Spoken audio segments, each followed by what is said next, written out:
Was it incompetence or a cover-up? And third, how, if there was evidence of something askew at our biological warfare lab in Maryland as early as December 2001, why did national news organizations in this country receive supposedly reliable leaks from the Bush administration that the anthrax had originated in Iraq? Our fifth story in the countdown, there is finally a suspect in the anthrax attacks. He worked for the government's anthrax lab, and unfortunately he's dead as of this past Tuesday. His name was Dr. Bruce E. Ivins. The Los Angeles Times reporting this morning, NBC News confirming tonight, that the Justice Department was preparing to file criminal charges against him for the 2001 anthrax attacks.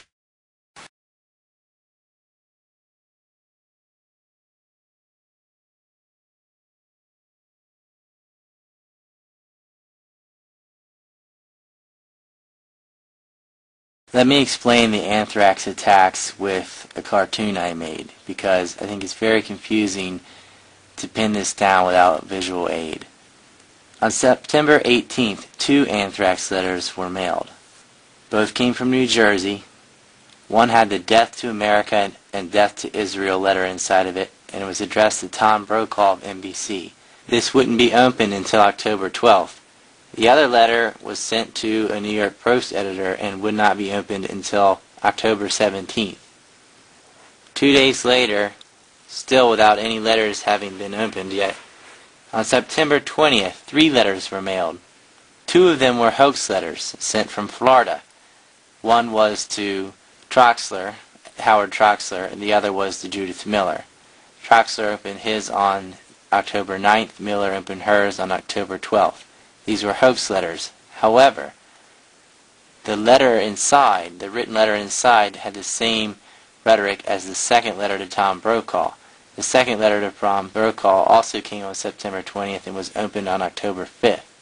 On September 26th, still, no letters have been opened, no reports have been made. Philip Zach, somebody who got caught stealing anthrax from a lab in Maryland, sends a letter to the Justice Department blaming Ayad Assad. That letter is opened on October 2nd. How this person knew about anthrax attacks and who to blame it on is a mystery, because there hadn't been any reporting on the anthrax attacks yet. Also on October 2nd, the Patriot Act is introduced, and it is opposed by Senator Daschle and Senator Leahy, who are in position to prevent it from passing. Leahy is the chairman of the Judicial Committee and can block the bill. Daschle is also in a position to block the bill. Daschle and Leahy opposed the Patriot Act on October 6th, and sometime between October 6th and 9th, we can't be sure because the 7th was Sunday and the 8th was Columbus Day, anthrax was mailed to Tom Daschle and Patrick Leahy, and it was the deadliest anthrax so far and meant to kill them. Daschle would open his letter on October 15th, and Leahy's, because it was misrouted, would not be opened until November. At least one other anthrax letter had been mailed about September 21st or 23rd. They're not sure because it had already been opened and was in the bag of mail and contaminated all the rest of the letters, so they don't have a clear postmark. But around that date, it gets opened in October 3rd, causes several people to get sick, and on October 4th, Robert Stephen dies from anthrax, the first person to die from anthrax in the U.S. since the 1970s.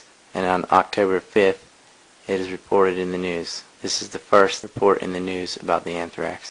James Woolsey, Judith Miller, Gary Schmidt, Robert Kagan, William Crystal will all be blaming it on Iraq. On October 15th, John McCain will go on David Letterman, associating Iraq to Al-Qaeda.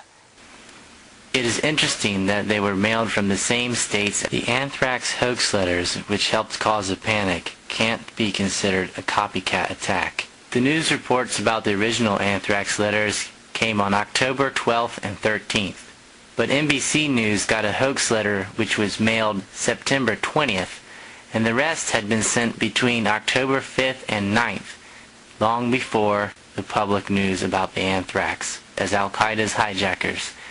Did someone know ahead of time where they were?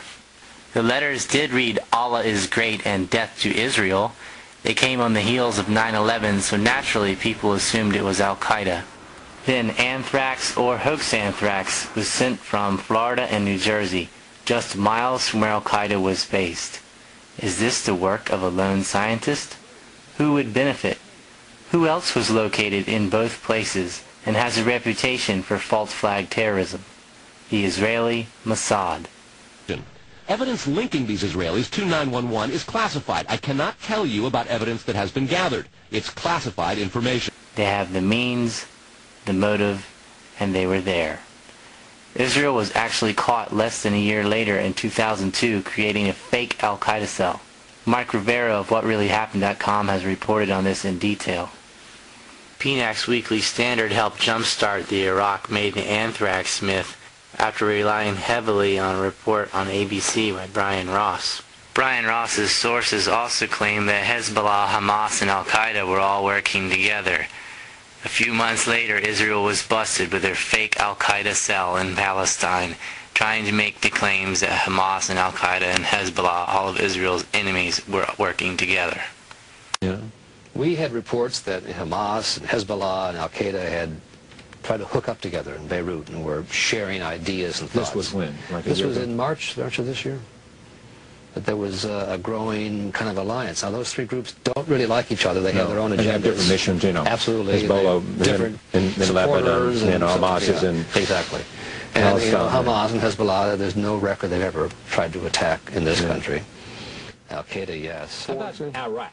Or, suppose, I mean, you can't do this. The first newspaper to report the Iraq anthrax connections was the New York Observer on October 14, 2001. The New York Observer is owned by Charles Kushner's son. Charles Kushner, of course, went to jail for sexually blackmailing his own sister.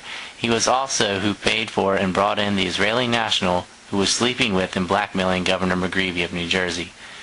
Now, why would a paper whose owner's father was a Jewish billionaire helping to sexually blackmail the governor and place an Israeli national as head of security be the first paper in America to first report Iraq sent anthrax is beyond chance. Why Israel had a mole as the head of security in a state they had a major spy operation in, as well as a Mossad front filming 9/11 and where the first anthrax is mailed, is worth more than a few questions. The Observer made its report on October 14th. The following day, the information about Iraq and anthrax had already spread quickly through the Bush administration.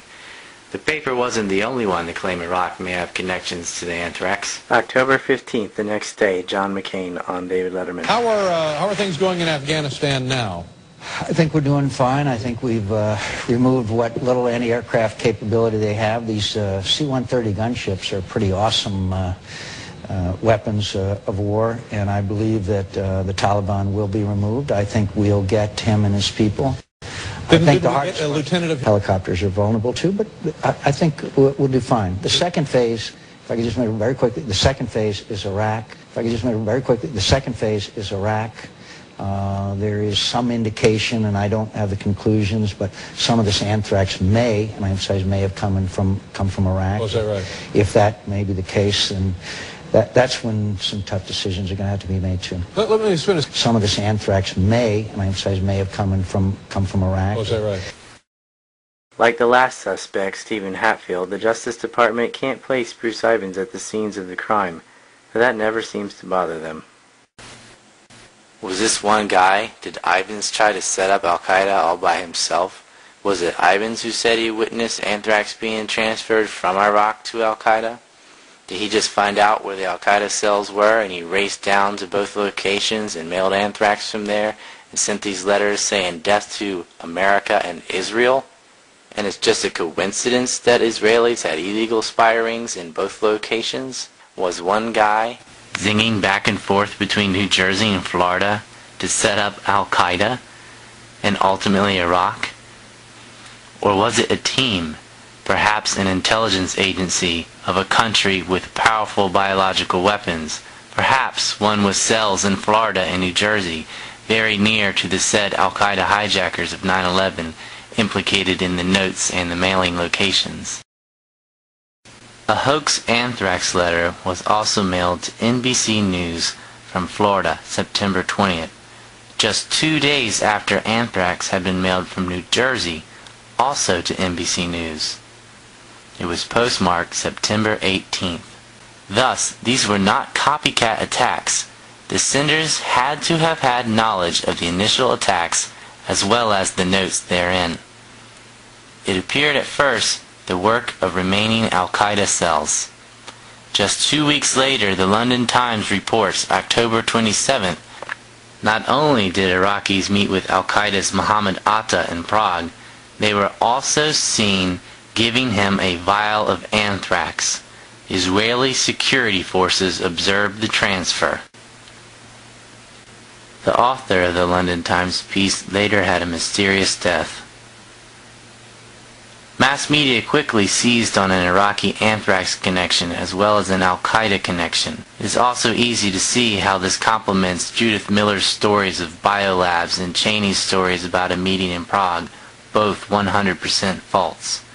The anthrax Millers had some interesting target choices. The two senators in opposition to the Patriot Act and the press who reported secondary explosions in the World Trade Center. And yet fake anthrax was sent to Judith Miller, the neocon's propaganda whore. These were not random victims to help sell anthrax treatment drugs, and it certainly wasn't in al-Qaeda's interest. Killing those senators or scaring them into changing their vote would benefit who more?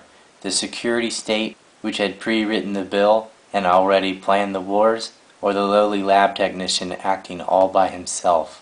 Of all the possible targets, the two men chosen were Senator Tom Daschle, who opposed the Patriot Act and wanted to create an independent investigation into 9/11.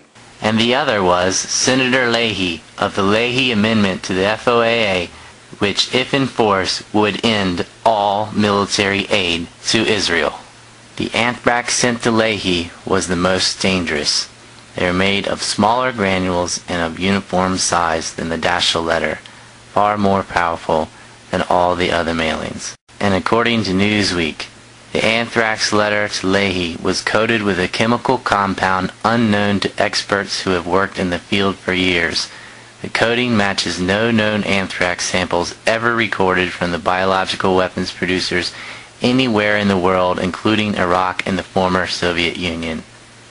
The Bush administration was sold on the Iraqi anthrax connection, even when the FBI and the scientific community were not. The window of time was closing. Stephen Hatfield became a person of interest. Two groups went berserk trying to blame him, the JDO and the JDL. Hatfield has since been found innocent, but back in November of 2001, when Hatfield was in England, a hoax anthrax letter was sent to Senator Tom Daschle from the UK at the time when Hatfield was there. Was someone trying to frame him?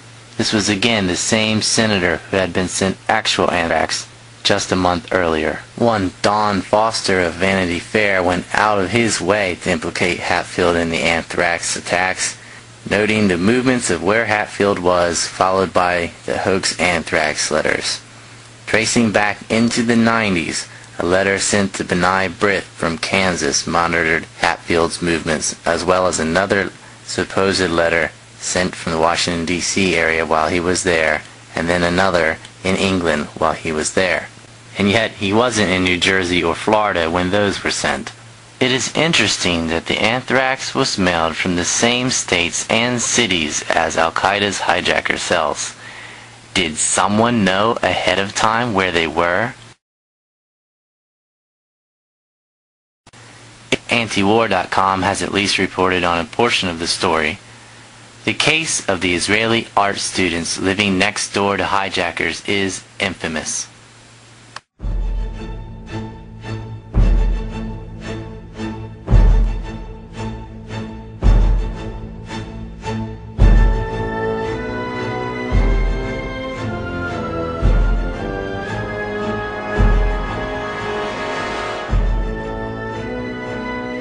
What troubles investigators most, particularly in New York in the counterterrorism investigation of the World Trade Center attack, is that on a number of cases, suspects that they had sought to wiretap and surveil immediately changed their telecommunications processes. They started acting much differently as soon as those supposedly secret wiretaps went into place.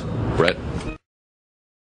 But the complaint about this system is that the wiretap computer programs made by Converse have in effect a back door through which wiretaps themselves can be intercepted by unauthorized parties. Adding to the suspicions is the fact that in Israel,